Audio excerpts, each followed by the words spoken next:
Yes. One by one they share their ideas, then others can. So much better. Let's do it that way. Yeah. So group purpose of assessment, those people just share your ideas. They won't be able to see it though. Yeah. That's the only problem. We can see from the phone. Did you post it in the group? Yes. All right. Let's discuss like this way. I love it. Let's do it. So purpose of assessment. Did that person send it? Purpose. Is that your group? This kind of assessment. Go for it. Let's listen. Everyone will take notes. Let's hear.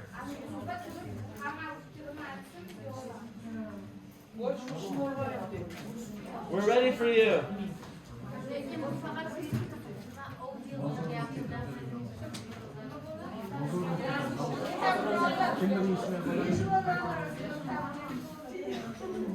Yeah. So we're ready for you. You are going to present. If people can't read it, they can always look, elsewhere. But we're ready. Let's hear about the first two groups.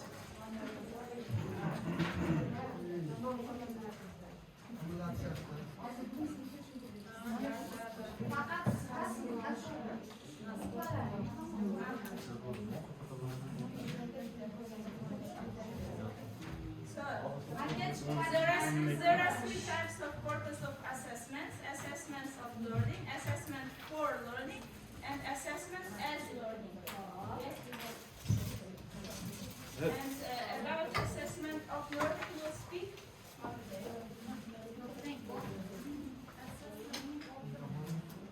First one, assessment of learning can be taken place at the beginning of course in order to clarify students' knowledge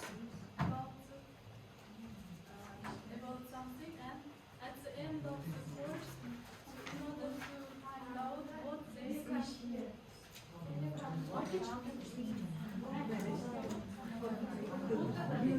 Can be taken before lesson. Assessment of learning can be taken before lesson. Assessment of learning can take place at the beginning of the course or at the end of the course. At the beginning or at the At the end of the course. It's It before. helps to provide parents, pupils, educational institution what a student has learned during the course. evidence of It gives information about it.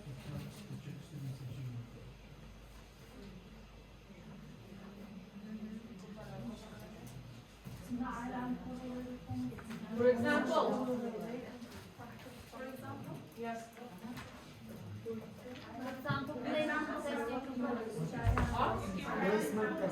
Placement tests. Yep. Placement test? Uh-huh. All right. How about the next one? Assessment for learning. Assessment for learning occurs during a course, and it happens more than once. More than once? Teacher gives feedback and advice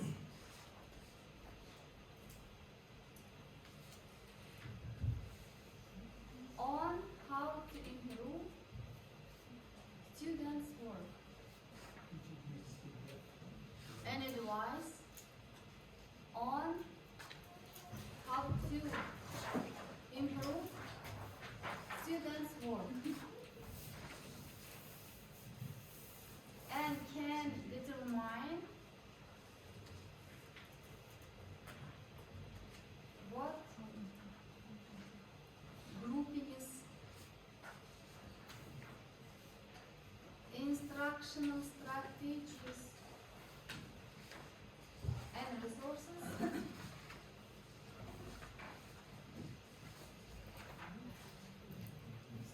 they can use next to student learning forward.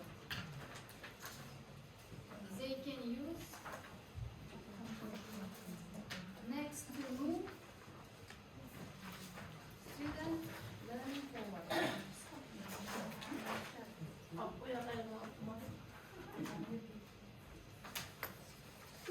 With this type of assessment, teacher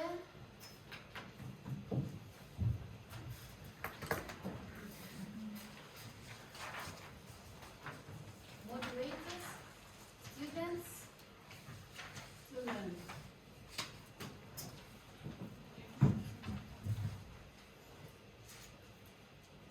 Great. This type of assessment, teacher motivates students to learn. Would it be okay if the other group could present the last part? Who is the other group that presented on that? Team. Irene, Yes? can we give example assessment for learning checklist? Assessments for learning. So this is, remember, before, this is live. Checklist could definitely be one. Checklist. You're checking live as it's happening. It's short cycle. It's right away, on the spot. Yeah? Can I hear from the last group for assessments as learning? Assessment as learning, students able to learn about themselves. Able to learn about themselves Can you zoom in? as learners. So it's self-reflection, right? So Oh, nice. become aware of how they learn.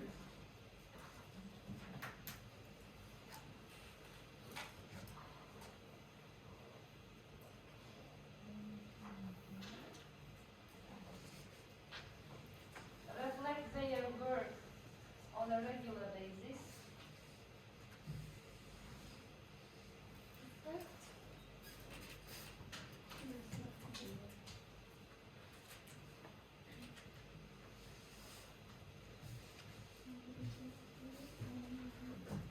And this type of assessment helps pupils or learners to take more responsibility and encourage autonomy.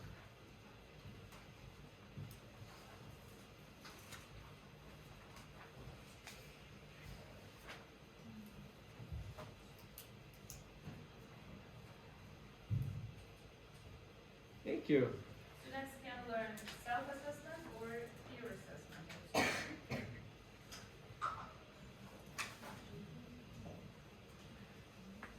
All right.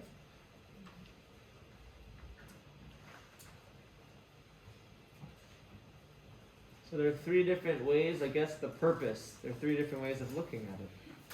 All right. What's our next topic? Assessment and testing. Assessment and testing. Did that group post that work? Is that this? No, where is it? It is a snowman. The snowman. Okay. Do you have a bigger picture of it or? All right, so let's hear from the snowman people.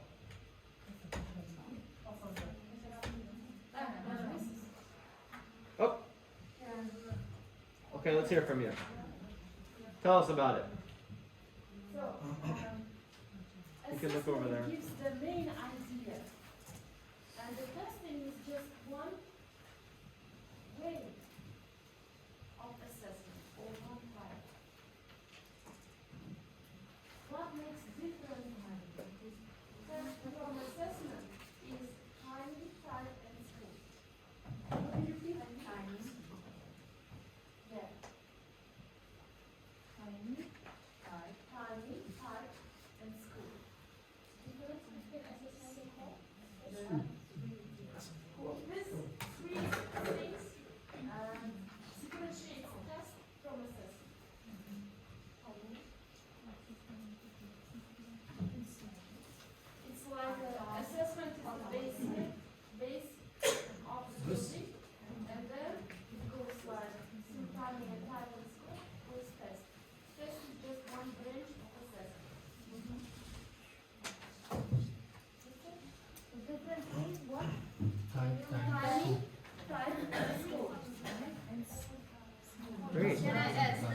Sure.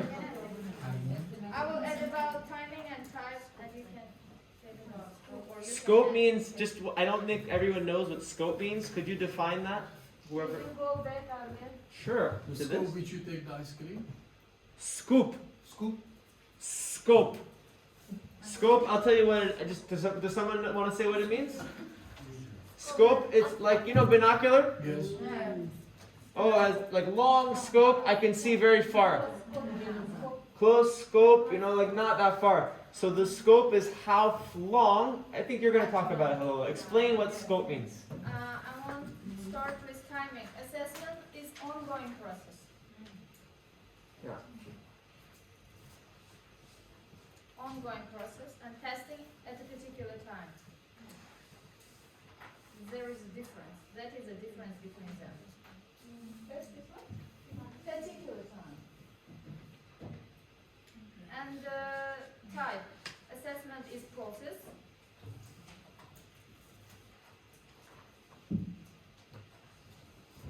And testing is method or technique. Process. Ongoing process. And testing is method or technique.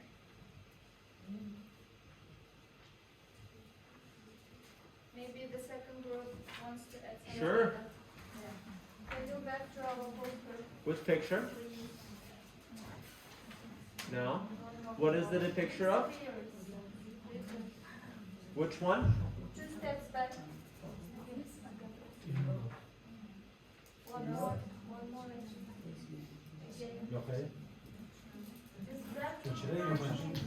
I don't know what it is. It hasn't clearly.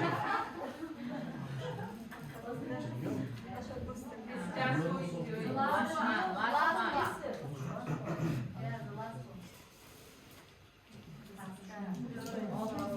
Goes down.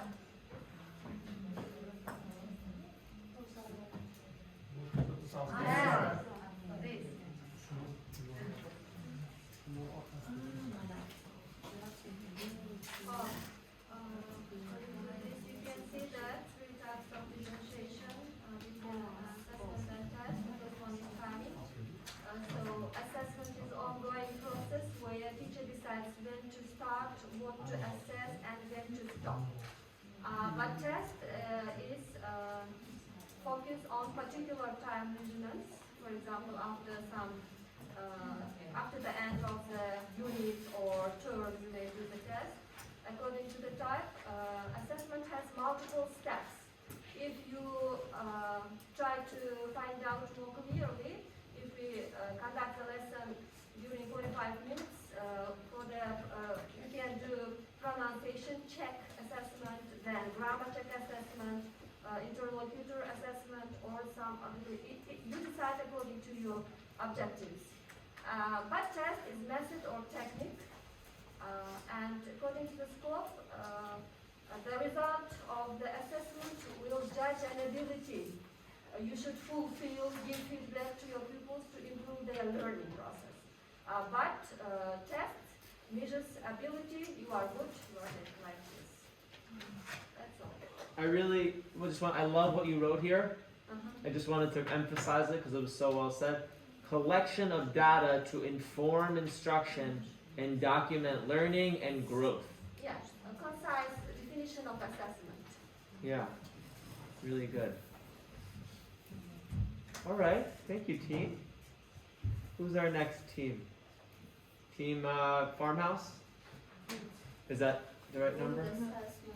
Try to post these again, everyone, so we can actually see what the things are written. We have got You do? Okay, thank you. There it is. So good assessment.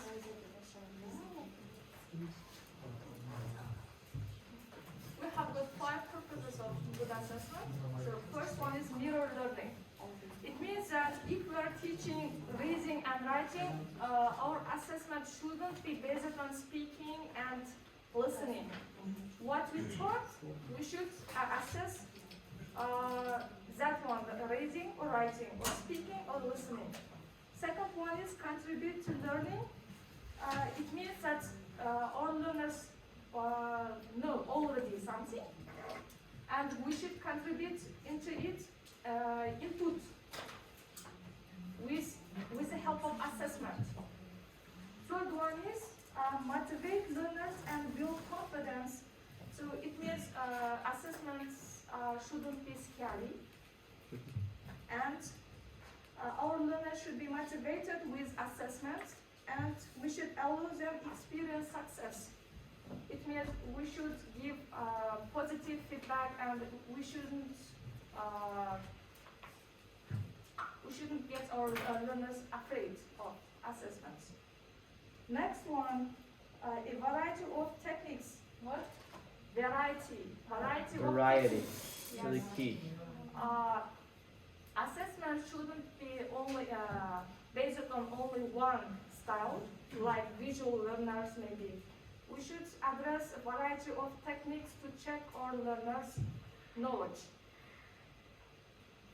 The last one, take place over time. Assessment is ongoing process, so we should display snapshots of work and samples of work of our learners, and we should address all types of styles, like 4 types of learning styles, and grammar, vocabulary, and translation while we are assessing. And that's all. Yeah. Nice. The point of taking place over time is scope. Scope means how long something is for.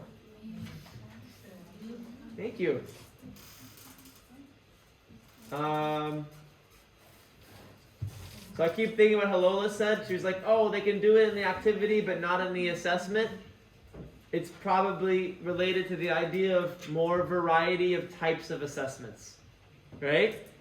Because if they didn't get it at the end, maybe they needed more variety.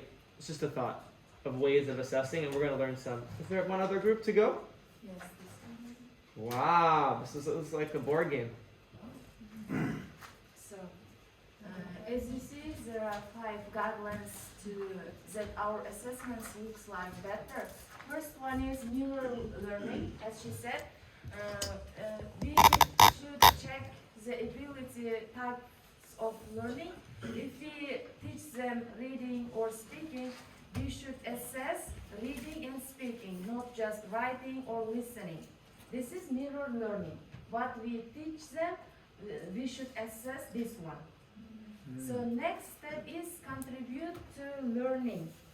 In these types of learning, we may know what students know and what through their assessment we are able to know what knowledge they need also.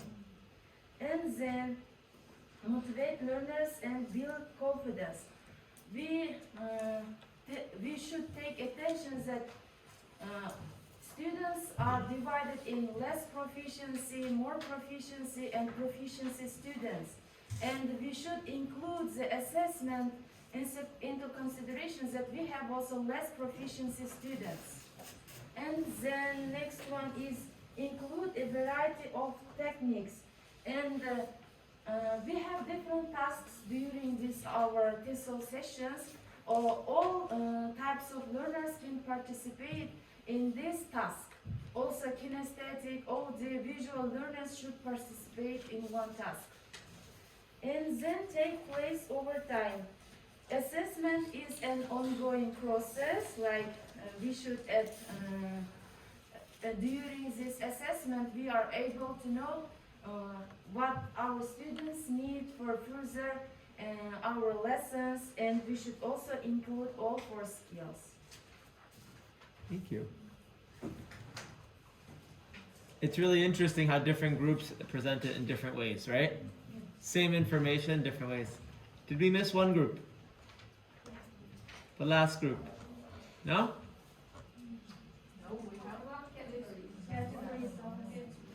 This group, no? Yes. All right, let's see it. Explain this image.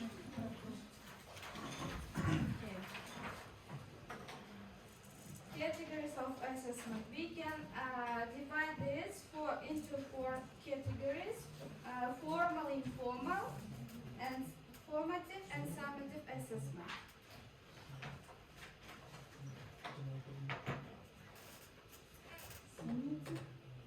So this is really Formative and summative assessment. yeah. This I'm gonna say this is very important for the assessment. You're gonna do each of these 4 types, just so that you know. Thank you. And formal, it's like kind of form. Informal is formative assessment. Summative is formal assessment. And formal assessment has a particular procedure. Let's talk about first formal assessment. Yes? Formal assessment formative, has Formal is formative. no. Formal is summative assessment. Informal it's formative assessment. Yes. And formal assessment has its procedures. Yes. It can be standardized.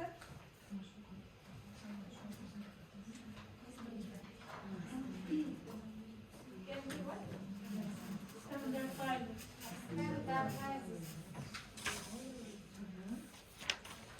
And as a result, you can compare and evaluate your students.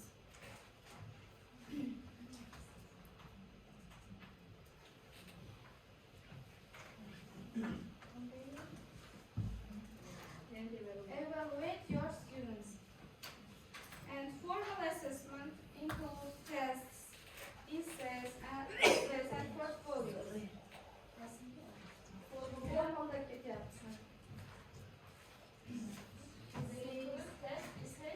tests, essays, and portfolios.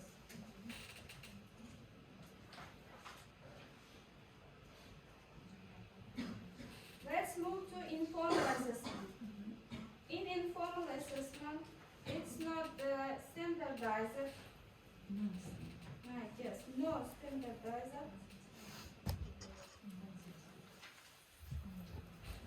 Doesn't receive any mark or grade.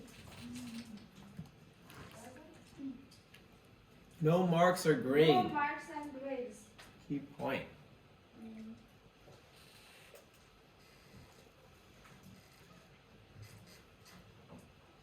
You can evaluate your students by informal instruction and improvement.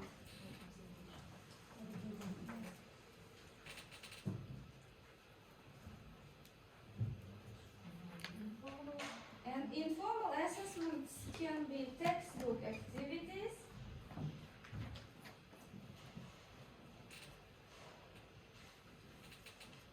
class discussions,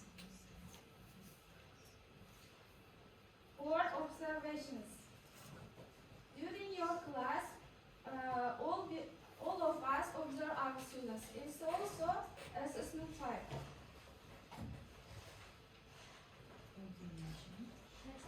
Activities, class discussions, and observations. Yes. It's a little, can I add something to what you're saying? This one over here is more in the activity realm. Informal is like activities, and then formal is more like tasks. They're creating something like a product, you know? Just something to keep in mind. Formative. Formative, it's informal type of assessment. So if we, in simple way, I can explain you that during the formal assessment, for example, during your lesson, not as and of the semester, you can make students to write essay, but you don't evaluate them, just you give feedback. But in summative assessment, at the end of the semester, you make them write essay and you evaluate. That's it. Please decide. And I think Tamrika said this before, if anyone remembers it. It's really not fair, and this kind of raises the point about plagiarism, to just give an essay to someone. Do you see how that's not fair? The way that, like, I've done it before, is you do part by part. Do you see how that's different? Like you're going to give me the introduction.